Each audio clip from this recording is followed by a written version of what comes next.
Final Fantasy XVI is definitely a frontrunner for best JRPG this year, and to finally have a new mainline Final Fantasy, it had big expectations. Comparing it to others in the franchise, you could say it's not popping off as much, but when put in the right context, it might arguably be the bestseller. So let's answer how well is Final Fantasy XVI performing, and I might have an idea why it's doing so well. Hey, my name's Alec, and here's the who.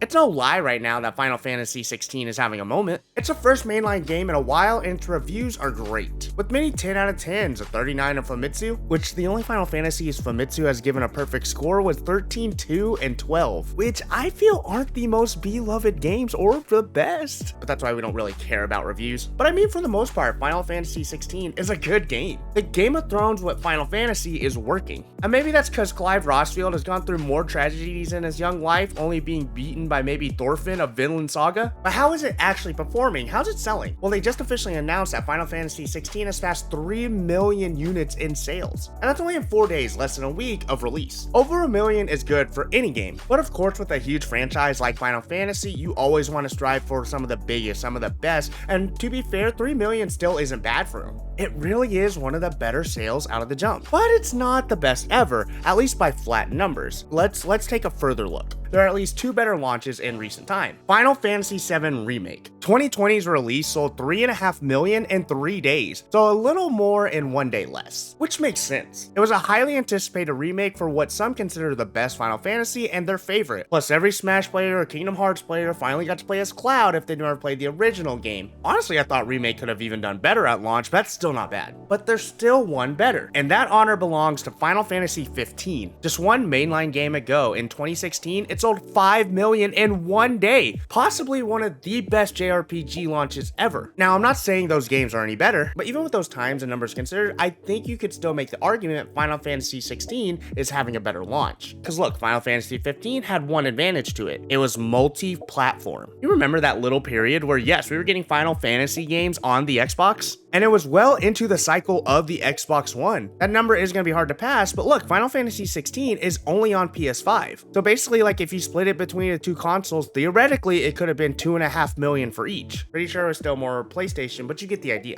Okay, Alec, but look, Final Fantasy VII Remake was just on PlayStation. But you have to think of the context of when those games come out and when they sold. The PS4 was way into its life cycle. You know, the PS4, a top 5 best-selling console of all time, versus the PS5, which wouldn't even come out till later in the year. Final Fantasy VII Remake coming out in April, the PS5 doesn't even release till November of 2020. PS5 still hasn't been out really that long, and it's only until recently that people were able to get their hands on it easily. So you have to compare the install base of who could actually purchase this game, who was actually able to play this game. I think when you take install base in mind, it makes 16's numbers pretty impressive. A good portion of PS5 users wanted this game. I do think Final Fantasy 16 is a major console mover for Sony. The only other game that's going to do that this year is possibly Spider-Man. Why is it selling so well? Is it just the name of Final Fantasy? I think that does have some sway. I think it's fair. Every JRPG fan is going to look to Final Fantasy. But there is things that they were intentional about. This marketing campaign has been really good. Ever since the announcement, every trailer has been action-packed, showing more and more of the game that looks exciting. And they've done a pretty good job of showing us Final Fantasy Game of Thrones, but really I feel like in every trailer, we've only been seeing the first 10 hours of the game,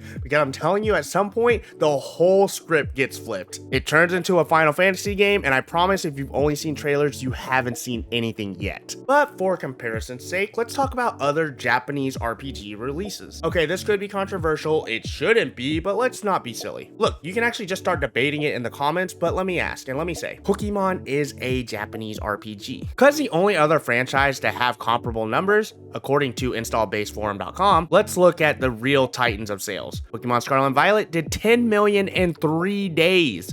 Followed up by Legends Arceus, we don't say Arceus here, 6.5 million in 3 days. Sword and Shield did 6 in 3 days. Brilliant Diamond Shining Pearl did 6 million in 3 days. Look, if for some reason you don't count Pokemon in JRPG launches, Final Fantasy 15 is really the best launching JRPG. And people are gonna get mad over definitions, but technically, and the one outlier in a game that got a lot of hype and did not live up, Kingdom Hearts 3, which infamously, you know, did not have Final Fantasy characters at launch, and 2 other random games games that crack around the top 10, Dragon Quest XI on launch did 2.65 million in Japan in just 2 days. And that's just a base retail version only released in Japan. It's not the new shiny Dragon Quest XI's Echoes of an Elusive Age Definitive Edition. And Tales of Arise did 1 million in a week. I never finished that game, did I? So depending on how much of a stickler you are to definitions of JRPG and the context of the time frames when the people were able to buy and play the game, because remember, PS4, one of the best selling and was out for a long time, and look, it's Pokemon, they're always gonna sell. Final Fantasy 16 on the PS5, which is not in everyone's hands yet, is able to stand tall and proudly so. But there is one more aspect that I do think is what's making this such a great launch that they were intentional and did a good job of. The demo. The demo itself, through word of mouth, was bringing in so many people in, and instead of hype by reviewers and sites and comments, people got to get it in their hands, and they loved it. And it even carried your progress once you had the full game. It was a good demo with good features, and I think it led definitely to a few more new pushes for the game and sales. The hype leading up to 16's launch was unlike any of it before because of this. Final Fantasy 15 had big ad campaigns and collaborations like cup noodles, but no gimmicks were needed for 16 as much. They really let the gameplay speak and advertise for itself. Final Fantasy 16 was always going to do well, to be fair. Maybe I'm biased because I love Final Fantasy and JRPG games, but I think objectively we could tell how great it was going to do and how great it was going to be. I think some expected it to stay in its JRPG niche, but it's more mainstream than before, and some sensationalists would tell you that maybe it's the first true threat to Zelda's Game of the Year title, but I think comparing the two really just kind of undermines that we're getting so many great games and how good they both are in their own caliber. They're very different games, but it's definitely deserving to be put in the conversation of Game of the Year nominee and definitely one of the best games you can play this year. But it also has been a Dicta, so really it deserves Game of the Year right there. Best game ever. But what do you think of Final Fantasy 16? Are you impressed by the game and its numbers? Let me know in the comments below. Follow me for more gaming discussion and news. Hey, my name's Alec.